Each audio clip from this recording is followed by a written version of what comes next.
अब देखो, वामन भगवान बटुक ब्रह्मचारी का स्वरूप और माला हाथ में है, जप कर रहे हैं। बार बार महाराज बलि वामन भगवान से कहते हैं, मांगो मांगो मांगो, तुम्हें क्या चाहिए। वामन भगवान कहते हैं, महाराज बलि तुम्हारे लिए ऐसा कहना उचित ही है। क्यों? तुम्हारा कुल ही ऐसा है, तुम्हारा वंश ही ऐसा है। तुम्हारे वंश में बड़े बड़े दानी पूर्वज हुए, तुम्हारे जो पूर्वज थे बहुत बड़े दानी थे। महाराज विरोचन ने तो देवता उनकी आयु मांगने के लिए आए, उस आयु को भी दान में दे दिया, अपने जीवन की परवाह नहीं की। ऐसे ऐसे बड़े बड़े दानी दादा परदादा आपके, तो आप क्यों नहीं होंगे? लेकिन मैं यहां कोई मांगने के लिए नहीं आया। मैंने सुना त्रैलोक्य का आधिपत्य तुम्हारे पास है, तो सोचा 3 पग भूमि अगर मिल जाती तो आसन बिछा करके यहीं बैठ करके भजन करता।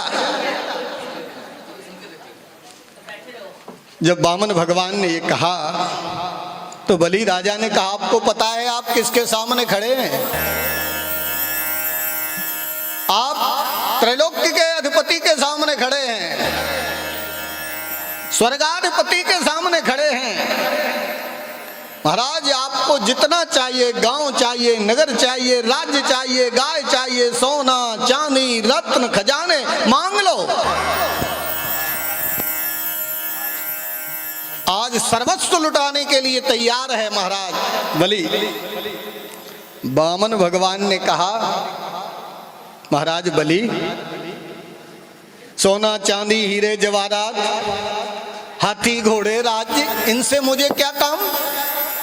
मैं ठहरा बटुक ब्रह्मचारी, भजन से मतलब अपने को क्या लेना देना इन चीजों से? महाराज बलि ने कहा, इसका मतलब ये है कि आपने अभी गृहस्थाश्रम में प्रवेश नहीं किया, आपने अभी शादी नहीं की। अरे जब शादी करते हैं, घर में परिवार होता, बच्चे होते, देवी जी होती, तो फिर द्रव्य की धन की आवश्यकता होती, इसलिए आप ऐसा बोल रहे हैं। चिंता मत करो, मैंने अपने राजकोष से अनेक कन्याओं का विवाह कराया है, आपका भी विवाह करा दूंगा, और विवाह करा दूंगा, फिर आपका गृहस्थाश्रम बस जाएगा, फिर तो आपको धन की आवश्यकता होगी। जब महाराज बलि ने ये कहा तो वामन भगवान बोले, महाराज बलि आपका कहना उचित है, लेकिन ये सारी चीजें हमें नहीं चाहिए। अब तो महाराज बलि की निष्ठा और बढ़ रही है। ऐसा ब्राह्मण, मैं बार बार कहता हूं मांगो मांगो मांगो, और ब्राह्मण कहता है नहीं चाहिए नहीं चाहिए नहीं चाहिए। शुक्राचार्य जी महाराज देख रहे थे, ये शुक्राचार्य जी ने कहा, दाल में कुछ काला लग रहा है। बलि को बुला करके कहा, बलि जिसे तू ब्राह्मण समझ रहा है ये ब्राह्मण नहीं है। बोले तो ये तो साक्षात नारायण हैं, विष्णु हैं, देव कार्य करने के लिए तुम्हें छलने के लिए आए हैं। जैसे ही शुक्राचार्य जी ने भगवान का परिचय कराया, महाराज बलि गदगदित हो गए। प्रभु गुरुदेव, मेरे से बड़ा भाग्यशाली और कौन हो सकता है? दुनिया जिस जगतपति के सामने हाथ फैलाती है, वह आज मेरे दरवाजे पर मांगने के लिए आया है। इससे बड़ा सौभाग्य और क्या हो सकता है? आज आप कितना भी मना करें, मैं मानने वाला नहीं। जब बलि ने यह कहा तो शुक्राचार्य जी ने बलि को शाप ही दे दिया, तुम श्रीहीन हो जाओगे। महाराज बलि कहते हैं, मैं प्रहलाद का वंशज हूं, और एक बार ब्राह्मण को वचन देने के बाद वापस नहीं लेता। ब्राह्मण की दी हुई वस्तु, ब्राह्मण को दिया हुआ वचन अगर मैं लौट जाऊं तो मुझे नरक में भी ठौर न मिले।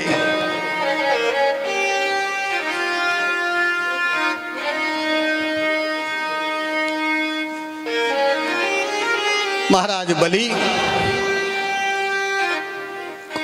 को बुलाया वामन भगवान ने और कहा, महाराज बलि आपको देना है कि नहीं देना? अगर देना है तो दीजिए, अन्यथा मैं तो चला, मने कर दो साहब। महाराज बलि कहते हैं, नहीं नहीं भगवान, आप मांगो, मुझे देना है, क्या चाहिए आपको?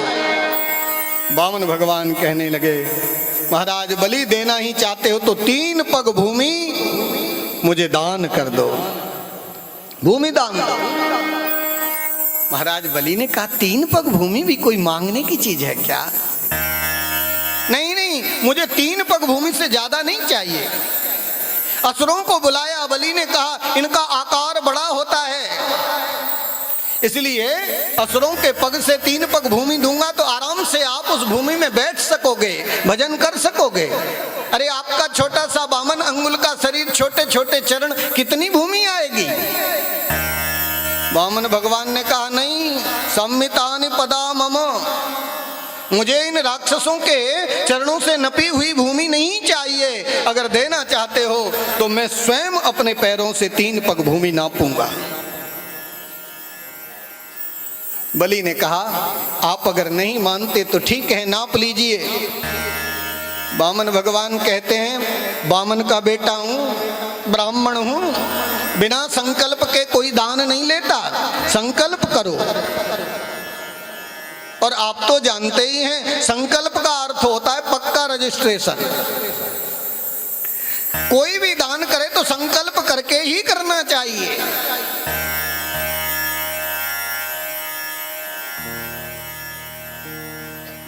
महाराज बलि की पत्नी विंध्यावली जल लेकर के आई है, और जल लेकर के जब आई, सागर से जल निकालने लगे महाराज बलि, तो जल नहीं निकले, जल निकला ही नहीं।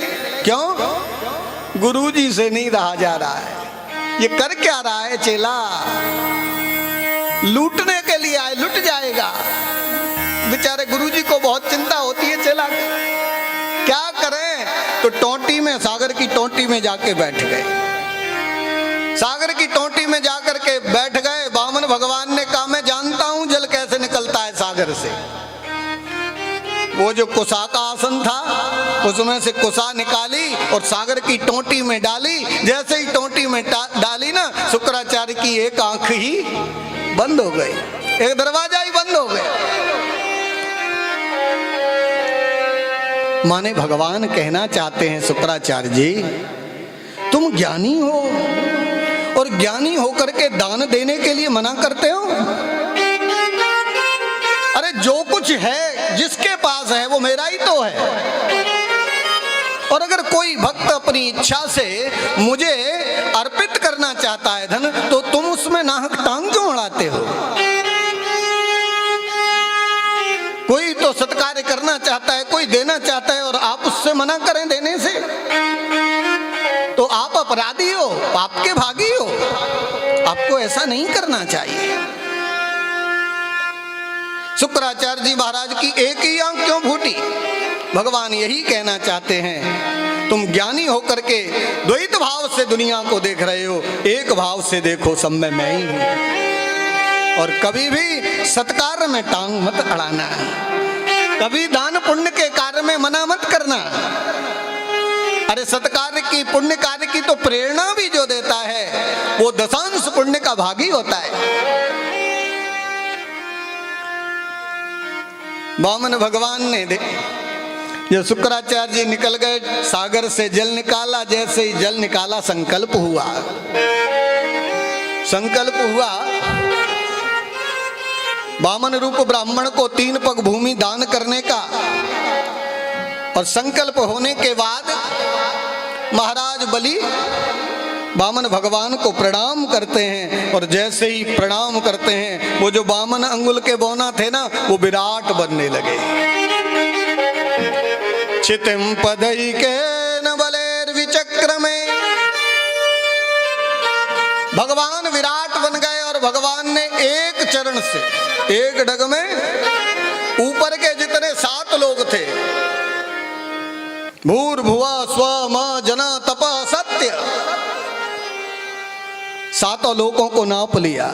सत्य लोक में भगवान का चरण गया। ब्रह्मा जी महाराज ने भगवान के चरण को धोया, अंगूठे को धोया और उस जल को कमंडल में रखा। उस जल से ही भगवती गंगा का प्रादुर्भाव हुआ है। बोलो गंगा मैया की जय हो। तो एक डग में तो भगवान ने ऊपर के 7 लोक नाप लिए और दूसरी डग में अतल वितल सुतल तलातल महाताल नीचे के 7 लोक नाप लिए। अब क्या बचा? 14 लोग नाप लिए भगवान ने। महाराज बलि, अब तीसरा पग कहां रखूं? तीसरा पग कहां रखूं बताओ? और देखो, ध्यान देना, भगवान कहते हैं महाराज बलि, जो वचन दे करके, जो संकल्प करके, जो यजमान ब्राह्मण को दान नहीं देता है वो नरक का अधिकारी होता है। बहुत कह रहे थे मांगो मांगो मांगो, 3 पग देने की हैसियत नहीं कि 3 पग भूमि दे सको। तीसरा चरण बताओ कहां रखूं? आज महाराज बलि गदगदित हो गए प्रभु। और महाराज बलि ने कहा, भगवान मेरे आधिपत्य में, मेरे अधिकार में जितनी भूमि थी उस भूमि को नाप लिया, वो सब ले ली, लेकिन अभी मुझे तो नहीं नापा, मैं तो अभी बचा हूं। पदम तृतीयम कुरु शीर्ष्ण में निजम, ये अपना तीसरा पग मेरे सिर पर धारण करो। समर्पित हो गए महाराज बलि और वामन भगवान ने अपना चरण महाराज बलि के शीश पर रख दिया। धन्य है।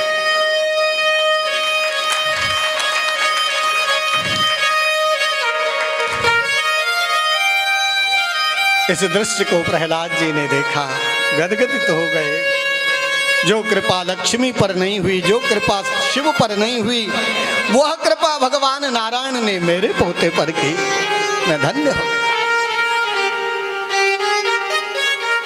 वामन बन करके आए और विराट बन करके सब कुछ ले लिया